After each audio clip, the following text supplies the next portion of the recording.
Bonjour à toutes et à tous. Pour cette séance, on va voir ensemble la suite de l'analyse quantitative. On va voir les arbres de défaillance. Cette méthode permet de représenter les combinaisons de défaillance possibles conduisant à la réalisation d'un événement indésirable. Donc le but, le principe, c'est de calculer la probabilité d'apparition de l'événement indésirable. Ceci est équivalent à calculer la fonction de défaillance pour quantifier à la fin la fiabilité en utilisant le principe de complément. Avec la méthode de diagramme succès, diagramme de fiabilité, avec l'architecture interne du système, l'architecture série, série parallèle, parallèle, série, ainsi de suite, on a vu le calcul de la fiabilité, diagramme succès. Avec l'arbre défaillance, c'est la méthode de l'arbre des causes. On cherche à définir les causes de la défaillance dans le but de calculer la fonction de défaillance et de calculer par la suite ce qu'on cherche au final à calculer la fiabilité du système. L'événement indésirable, il est toujours au sommet de l'arbre.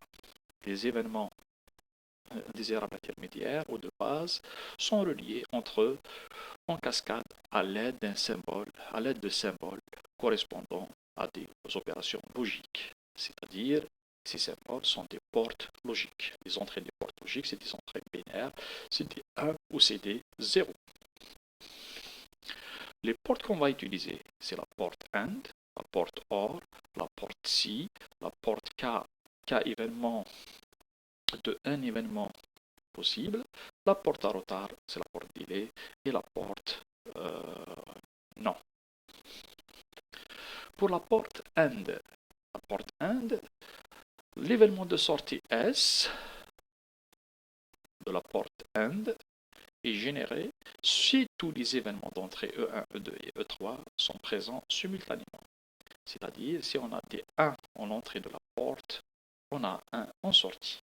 La porte AND, c'est le produit de l'événement E1 multiplié par l'événement E2 multiplié par l'événement E3, c'est-à-dire les 1 binaires. Pour avoir un 1 en sortie, il faut avoir 1 en entrée de E1, 1 en entrée de E2 et 1 en entrée de E3. On peut avoir plusieurs entrées.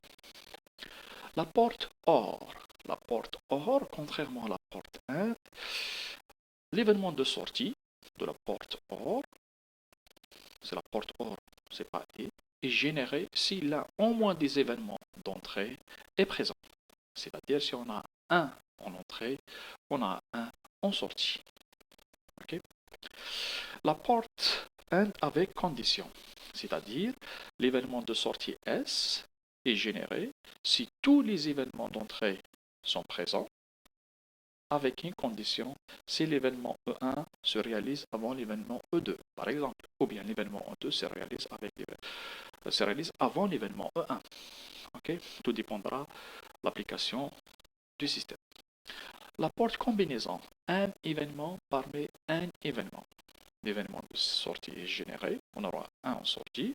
Si on a un événement qui se sont réalisés en entrée parmi les n événements, c'est-à-dire on a en entrée de la porte un événement. Si on a au moins 2 ou bien 1 qui se réalise, c'est-à-dire tout dépendra de l'application, quelques événements qui se réalisent en entrée, on aura parmi les n possibles, on aura un en sortie. La porte delay, c'est la porte à retard. L'événement de sortie S est généré avec un retard de t unité de temps par rapport à l'événement d'entrée à condition que celui-ci n'ait pas disparu entre temps. C'est-à-dire, la réalisation de l'événement S dépend de la réalisation de l'événement E, mais avec un retard de t unité de temps. On prend un exemple. On a le système élémentaire suivant, système électrique, donc composé d'une batterie, d'un bouton poussoir, d'un fusible, d'un fil et d'une lampe. On s'intéresse à l'allumage de cette lampe. L'événement indésirable l'événement indésirable, la lampe ne s'allume pas lorsqu'on appuie sur le bouton poussoir. On cherche à comprendre pourquoi la lampe ne s'allume pas. Pour cela, on utilise un arbre de défaillance. L'événement indésirable est placé au sommet de l'arbre, on cherche à comprendre, vous voyez bien, l'utilité de l'analyse fonctionnelle. C'est-à-dire, sans la connaissance de la structure du fonctionnement du système, de tous les composants du système, on ne peut pas faire ce genre d'étude. La lampe ne s'allume pas dans le cas où le bouton poussoir est bloqué. Il ne se ferme pas. Donc le système reste toujours un circuit ouvert. La batterie est déchargée. Le système n'est pas alimenté. Le fusible est ouvert. Ou bien le fil est débranché, ou bien carrément c'est la lampe qui est grillée. Ok. Donc, pour ces défaillants, pour cet arbre, il y a une norme pour bien représenter les différentes défaillances. Ces défaillances se classent en 3 catégories. La première la première catégorie, ou bien la première classe, c'est la défaillance première.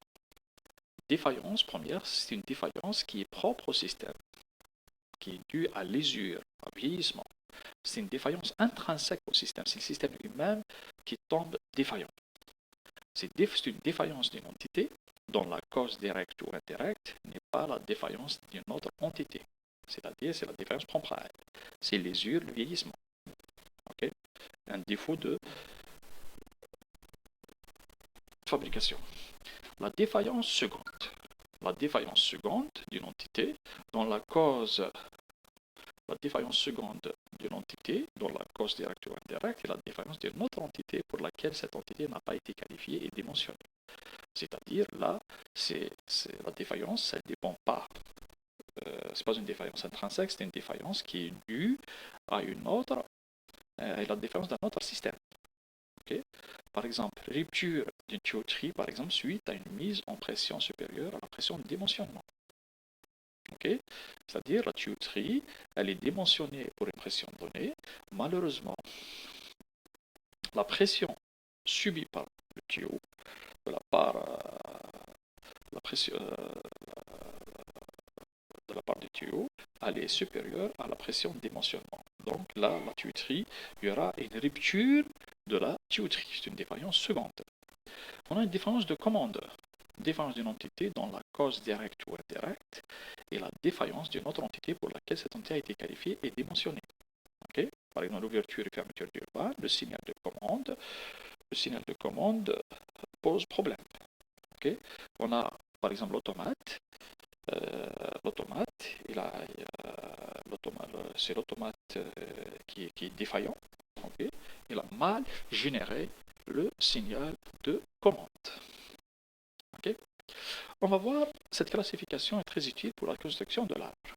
Donc, on a la défaillance première, c'est un cercle. La défaillance seconde, c'est un losange. Et la défaillance de commande, c'est un rectangle. On va voir un exemple.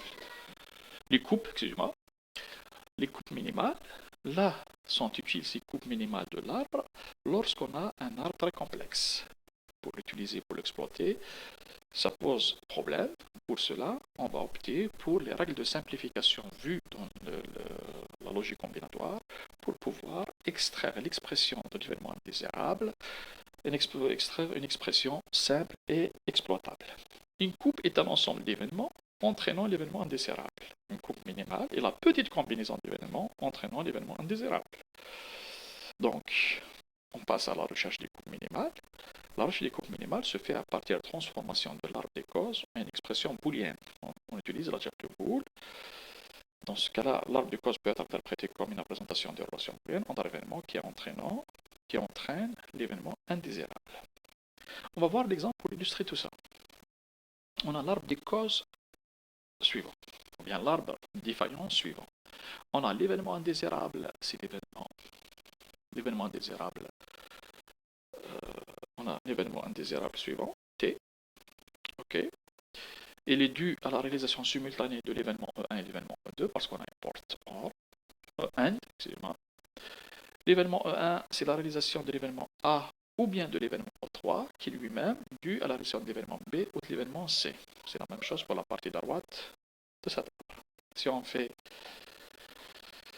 essaie d'extraire l'expression de l'événement indésirable, on remarque bien que l'événement indésirable T c'est E1 multiplié par E2.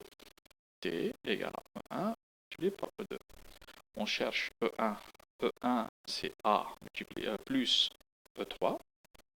E1, c'est A plus E3 qui est égal à B plus C. E3 lui-même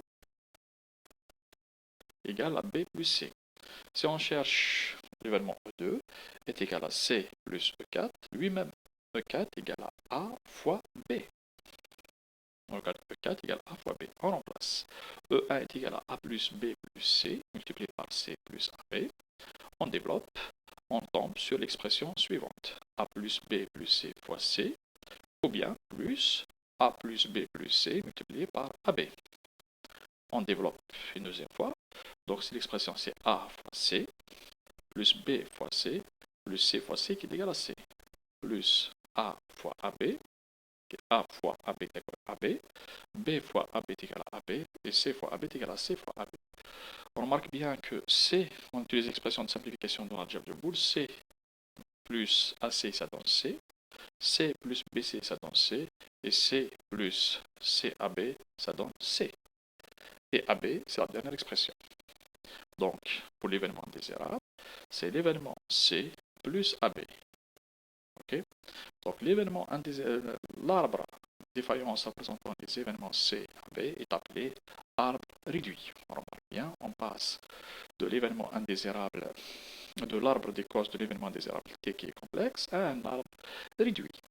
C'est quoi l'utilité de faire tout ça? Le but, c'est de quantifier la probabilité d'apparition de l'événement indésirable, qui est équivalent à la fonction de défaillance. Donc le but, c'est de calculer la fiabilité du système en faisant le complément à la fonction de défaillance. C'est 1 moins la fonction de défaillance. Donc, pour calculer cette probabilité de défaillance, la probabilité, on calcule la probabilité de l'événement F, qui est égale, on détermine l'expression de l'événement F, qui est égal à C1 plus C2 plus C1. L'événement C, c'est le produit d'autres événements. Là, c'est la porte OR. Et là, c'est la porte AND. Ça, c'est chaque événement C1 peut être une combinaison d'événements produits des événements. CI égale à B1. Là, c'est des événements élémentaires. Une fois les courbes minimales CI obtenues, le calcul de la probabilité de l'événement indésirable est donné par le produit de F est égal au produit de différents événements C1, C2, ainsi de suite. Chaque événement C1, c'est un chemin. La probabilité de chaque chemin, c'est la probabilité de ces événements B1, B2, ainsi de suite. Pour une porte AND, le produit de l'événement indésirable F, c'est le produit de E1 multiplié par le produit de E2. Pour la porte OR, le produit de F, c'est le produit de E1 plus l'événement E2 moins PE1 fois E2 si les deux événements sont pas indépendants. Dans notre exemple, on a l'arbre de 8. On a trouvé que F est égal à C plus A fois B. Donc, la probabilité d'avoir l'événement F, c'est la somme. C1 plus C2 plus C2. Et chaque C, ça peut être CDB. Donc, P de C, c'est la P de C plus AB, donc la porte OR. C'est le produit de E1, la probabilité de E1 plus la probabilité de moins. C'est pour ça qu'on utilise la probabilité de l'événement C plus la probabilité de l'événement A fois la probabilité de B moins le terme suivant. Et on calcule la probabilité de l'événement indésirable qui est la fonction de défaillance et en faisant le complément, on calcule la fiabilité. Donc, voilà, voilà pour aujourd'hui. Je vous donne rendez-vous dans la séance prochaine. Merci à vous.